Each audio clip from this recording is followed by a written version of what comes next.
시간에는 주기율표에서 또 알 수 있는 정보 중에서 유효획전화라는 개념이 있어요. 들어봤나요? 유효획전화. 이거는 이 주기율표 상에서 일정한 규칙을 갖추고 유효획전화가 증가하고 있거든요.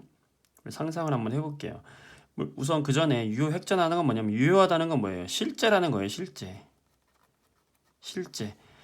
핵전화라는 건 뭐냐면 핵과 전하 사이에 작용하는 어떤 인력을 얘기하는 거예요. 우리가 원자가 있으면 이 원자 중심에 핵이 있잖아요. 이 핵 속은 양성자로 이루어져 있잖아요. 양성자와 중성자로 이루어져 있잖아요. 그러니까 플러스 성질을 가진 양성자가 있는데 이 주변에 누가 있어요? 전자가 돌고 있잖아요. 그럼 이 핵과 전자 사이에서 실제로 작용하는 인력이 있을 거란 말이에요. 서로 다른 전하를 띠기 때문에 작용하는 인력이 있겠죠. 이게 누가 더 세냐? 이게 바로 유효핵전화의 크기입니다. 자, 상식적으로 한번 생각해 봅시다, 여러분들. 두 가지를 생각해 볼 수 있는데, 첫 번째, 플러스의 개수와 마이너스 개수가 점점 많아지면 많아질수록 둘 사이의 인력은 어떨까요? 강해지겠죠. 서로 잘 잡아당기겠죠. 그치? 첫 번째는 이거죠. 그러니까 실제로 전자가 느끼는 힘이 가져려면요, 바로 뭐냐? 양성자 수가 증가해야 되고 전자 수가 같이 증가하면 돼요. 그죠? 이 두 가지 같이 증가하면 핵전화 증가하겠죠. 커지겠죠. 왜? 둘 사이에 인력이 있으니까. 그런데 이제 얘는 핵전화를 증가시키는 요인이 되겠죠. 증가시키는 요인이. 근데 반대로 감소시킬 수도 있어요. 왜냐하면 이 핵이 이렇게 있는데 전자 껍질을 가진다고 그랬잖아. 이 껍질을 가지려는데 이 껍질의 개수가 늘어나면 늘어날수록 전자들이 뒤에 있을 거란 말이에요. 이렇게. 그럼 뒤에 있으면 아무래도 앞에 있는 애들하고는 인력이 센데 뒤에 있는 애하고는 인력이 좀 약해지겠지. 그거 우리가 뭐라고 하냐면 가려막기 효과라고 이야기하거든요. 이 효과 이름이 실제로 가려막기 효과예요. 뭐냐면 껍질이 늘어나거나 가려막기 효과에서는 첫 번째 껍질이 커지는 거예요. 그래서 껍질 수가 이렇게 늘어나면 앞에 있는 놈이 뒷놈을 가린다는 거죠. 그럼 어떻게 되겠어요? 감소되겠죠. 그다음 두 번째, 자기끼리의 반발이 여기 있어요. 반발. 전자끼리의 반발이 있어요. 왜냐? 이 숫자가 늘어나면 늘어날수록 여러분들 이 핵 속에 핵 바깥에 있는 전자의 개수가 이렇게 늘어나면 요 전자들끼리는 서로 같은 극이니까 밀어낼 거 아니야. 이렇게 서로 반발한단 말이야.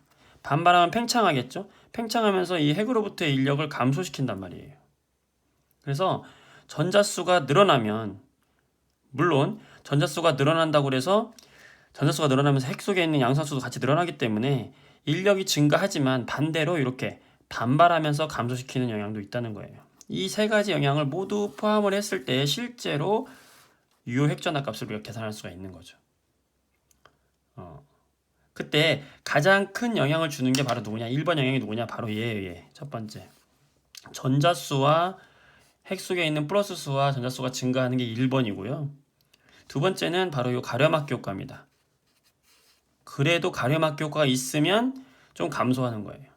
세 번째로 전자끼리의 반발 효과입니다. 이 세 가지를 전부 고려하는데 가장 큰 영향을 주는 것은 바로 위에서부터다. 이런 걸 우리가 생각을 하면서 하나씩 한번 계산해 봅시다. 자, 우선 요 1주기를 제외하고 2주기와 3주기만 가지고 한번 이야기해 볼게요. 자, 2주기에서 리튬을 봅시다. 리튬, 베릴륨, 붕소, 탄소, 질소, 산소, 플로린, 네온. 얘네들을 볼수록 결론부터 얘기하면 오른쪽으로 갈수록 유효 핵전화는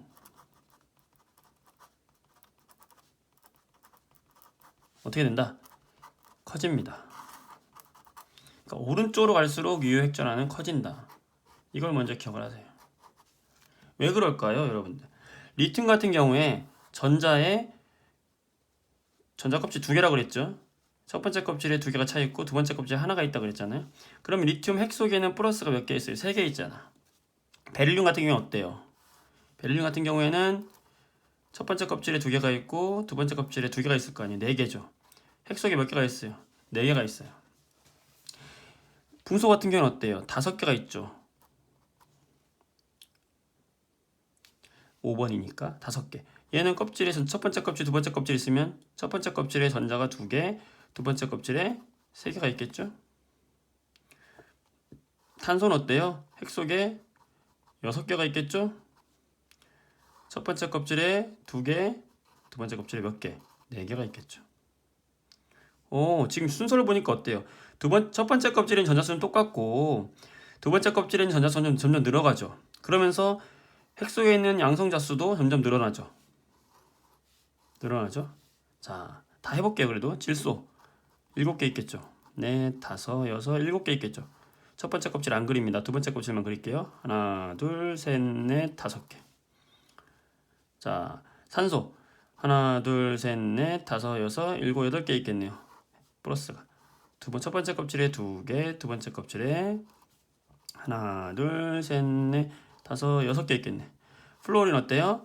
첫 번째 껍질에 2개, 두 번째 껍질에 셋, 넷, 다섯, 여섯, 7개 있겠네요. 자, 하나, 핵속은 넷, 다섯, 여섯, 7, 8개 있겠네요. 9개. 자, 네온 같은 경우에는 아이고 힘들다. 10개죠. 셋, 넷, 다섯, 여섯, 7, 8, 9, 10개가 있겠네. 그러면 첫 번째 껍질에 전자 2개 있고 두 번째 껍질에 셋, 넷, 다섯, 여섯, 7, 8개가 있겠네요. 자, 보세요 여러분들. 오른쪽으로 갈수록 플러스 개수와 마이너스 개수가 증가하죠. 자, 아까 얘기했죠. 3개, 4개, 5개, 6개, 7개, 8개 점점 플러스 마이너스 개수 증가하니까 제일 큰 영향을 주는 건 누구다 그랬어요? 둘 사이에 플러스 마이너스 사이에 작용하는 인력이라고 그랬죠. 그러니까 오른쪽으로 증가할수록 핵전화가 증가하는 겁니다. 이해됐어요? 자, 나트륨 어떨까요? 나트륨 얘는 11개니까 플러스가 11개가 있고 껍질이 몇 개예요? 3개죠. 두 번째 껍질 여기 첫 번째 껍질에 2개, 두 번째 껍질에 8개 차 있고 마지막 세 번째 껍질에 몇 개? 전자가 1개겠죠. 마그네슘은 세 번째 껍질에 몇 개? 2개. 알루미늄은 세 번째 껍질에 몇 개? 3개. 실리콘 세 번째 껍질에 몇 개? 4개. 인도 마찬가지 5개. 황 몇 개? 세 번째 껍질에 6개. 염소 몇 개? 세 번째 껍질에 7개. 선생님 이걸 왜 다 그리고 있어요? 다 알아요. 그리는 이유가 있어요. 셋, 넷, 다섯, 여섯, 7, 8개. 자, 플러스 12, 플러스 13. 핵 속에 있는 양성자 수가 14, 플러스 15, 플러스 16, 플러스 17, 플러스 18. 자, 어때요? 같은 주기에서는 오른쪽으로 갈수록 어떨까요? 역시 핵전화 증가하겠죠. 왜? 플러스 개수, 마이너스 개수 증가하니까요. 자, 그러면 같은 족에서는 어떨까요, 여러분들? 이걸 얘기하려고 지금 그린 겁니다. 리튬과 나트륨 같은 경우에 누가 유효 핵전화가 클까요? 핵전화가 누가 클 것 같아요? 그렇지. 얘는 이렇게 나트륨으로 갈수록 아래로 갈수록 핵전화가 커집니다. 유효 핵전화가 커져요. 왜요? 리튬은 3개지만 나트륨은 11개, 11개잖아요. 아까 얘기했잖아요. 증가한다 그랬어요. 자, 그래서 요거를 우리가 그래프로 한번 요 그래프를 잘 해석해야 되거든요. 그래프를 한번 그려볼게요. 자, 가로축이 우리가 얘기하는 족, 1족, 2족, 3족, 4족이라고 하고 세로축이 유효 핵전화라고 한다면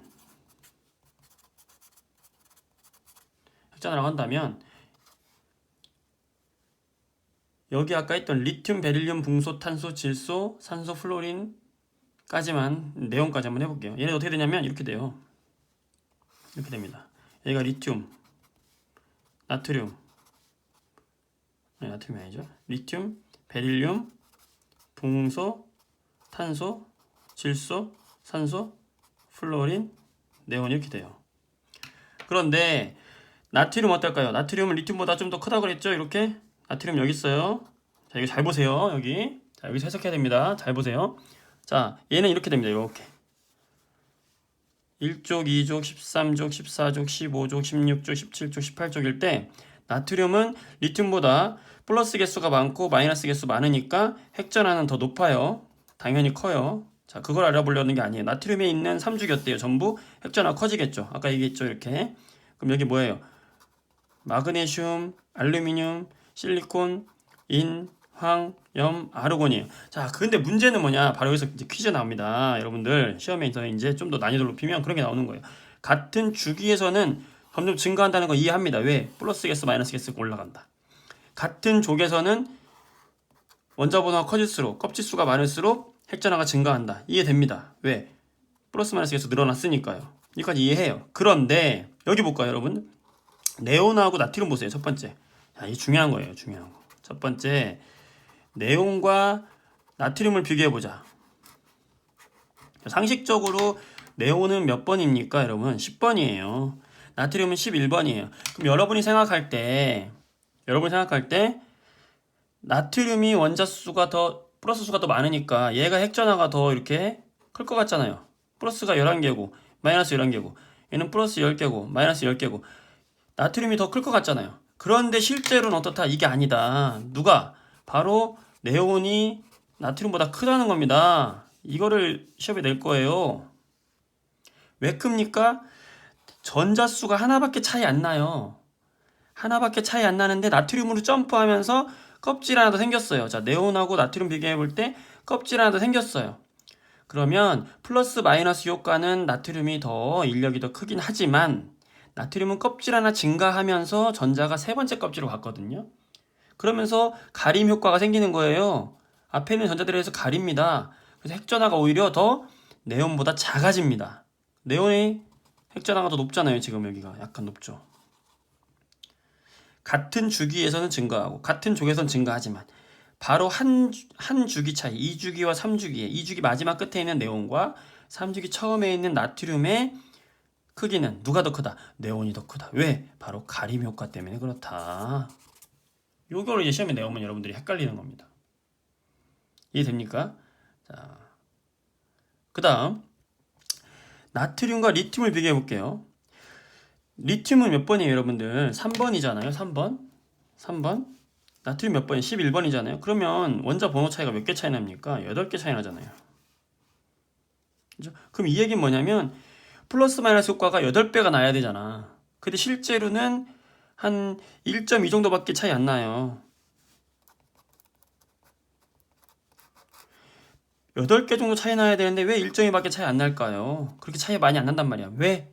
바로 좀 아까 얘기했던 나트륨이 되면서 껍질이 증가해가지고 가림 효과 때문에 상쇄돼가지고 요 잡아당기는 인력이 8배 차이 나는 것이 아니라 플러스 마이너스 전하의 차이는 8배지만 요 가림 효과 때문에 그만큼이 상쇄되고 감소돼서 커지긴 커지지만 약간 커진다. 차이가 1.2 정도밖에 차이 안 난다. 요 두 가지가 핵심 포인트가 되겠죠. 자, 이해됐습니까? 자, 요약하자면 첫 번째, 유효 핵전화라는 것은 실제로 플러스와 마이너스가 잡아당기는 인력을 얘기하는데 같은 주기에서는 오른쪽으로 갈수록 증가한다. 원자 번호가 증가하면 증가한다. 왜? 플러스 마이너스 수가 증가하기 때문에. 어떤 주기에서도 마찬가지예요. 같은 주기에서 오른쪽으로 갈수록 유효 핵전화는 증가합니다. 이건 쉬워요. 어렵지 않아요. 인력이 증가하기 때문이죠. 같은 족에서도 증가합니다. 그런데 그 증가 폭이 생각보다 크지 않다. 왜? 껍질이 증가하면서 가림 효과가 있기 때문에 그렇다. 그럼 마지막으로 요 네온과 나트륨 요 두 개만 비교하면 됩니다. 2주기 끝에 있는 네온, 3주기 처음에 있는 나트륨 플러스 마이너스의 인력은 나트륨이 더 크지만 실제 유효 핵전화는 네온이 더 크게 나온다. 왜 그렇다? 바로 나트륨으로 가면서 전자 하나 플러스 하나와 전자 하나가 하나씩 더 많지만 그 효과보다는 껍질 하나 증가해서 전자 가림이 생기는 반발이 생겨서 가림 효과가 생기는 게 상쇄되는 게 더 크기 때문에 오히려 네온의 핵전화가 나트륨보다 더 크다. 요 정도 같이 알아두면 여러분들 시험에서 뭐 어려운 거 없을 겁니다. 이 핵전화에서 주의할 점들이었어요. 자, 기억하세요. 또 주기율표를 한번 해석해 다른 부분도 해석해 줄게요.